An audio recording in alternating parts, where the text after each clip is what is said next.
ẹlẹ́ gbogbo iléeṣẹ́ àlàáfíà lẹ́wà èmi ọmọ yín ọ̀rẹ́ yín àbúrò yín ẹ̀gbọ́n yín Titilope ló ń sọ̀rọ̀. Kí ni Titilope wá fẹ́ sọ lénìí? Ìwọ onípanṣágà, ìwọ alágbèrè, ìwọ lọ̀rọ̀ mi wá bá wí lénìí. Sórí ìgbádùn ìṣẹ́jú 5 àbí ìṣẹ́jú 4 àbí ìṣẹ́jú 3 tó fẹ́ gbádùn yẹn, ṣó ronú ìyàwó ẹ̀.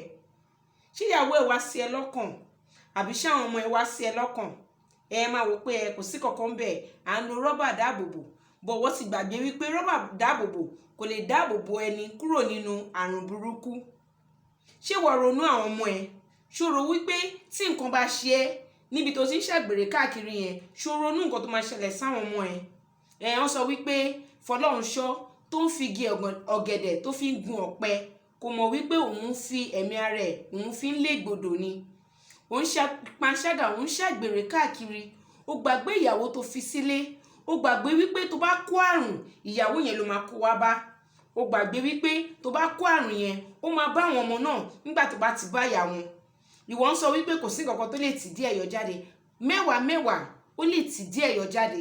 Ìwọ gbàgbé ni àwọn tóun bá ṣe panṣágà níta yẹn, ọ̀pọ̀ nínú wọn wọ́n fẹ́ gba ipò tí ìyàwó ẹ̀ wà yẹn. Ẹ máa rí side chicks míì, a máa mọ́nítọ̀ ìyàwó káàkiri lórí Facebook, lórí Instagram, lórí WhatsApp. A máa mọ́nítọ̀ ẹ̀, a máa mọ bó ṣe ń wọlé, bó ṣe ń wòde. Wọ́n sọ pé ẹ̀kọ́ ló ń gbà wá lọ́wọ́ ẹni tí a ò ṣọ́ tó ń ṣọ́ ni.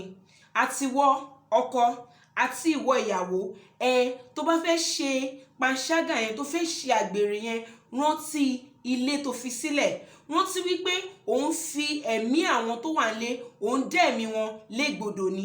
Òun put wọn sí a lot of risk nítorí wípé nǹkan tó lọ kóńtà yẹn bó pẹ́ bóyá wà kó wá sílé. Ó ṣe wà lọ́kùnrin bẹ́ẹ̀ náà ló wà lóbìnrin. Ká má sọ wípé ọkùnrin nìkan ló ń ṣàgbèrè. Àwọn obìnrin náà ń ṣe, àtọkùnrin àtobìnrin ló ń ṣe. Má gbàgbé wípé ọ̀pọ̀lọpọ̀ side chicks míì àbí side cock wọ́n á dúró síbì kan, wọ́n máa sọ wípé tíyàwó ẹ̀ bá kọjá máa dá ásìdì sí lára, tọ́kọ ẹ̀ bá kọjá máa ṣe ní jàǹbá.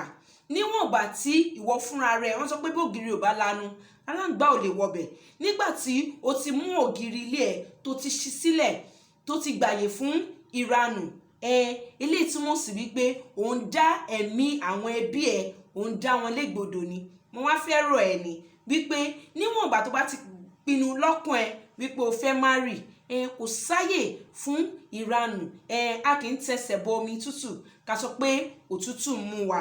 Tó bá wùn ẹ́, tó bá ti mọ̀ wípé o ò lè wà faithful sí partner, o ò lè dúró sójú kan, má gbìyànjú rárá wípé o fẹ́ ṣègbéyàwó, nítorí wọ́n sọ fún wa pé ọkọ àti ìyàwó wọ́n á ṣera wọn ní ẹyọ kan.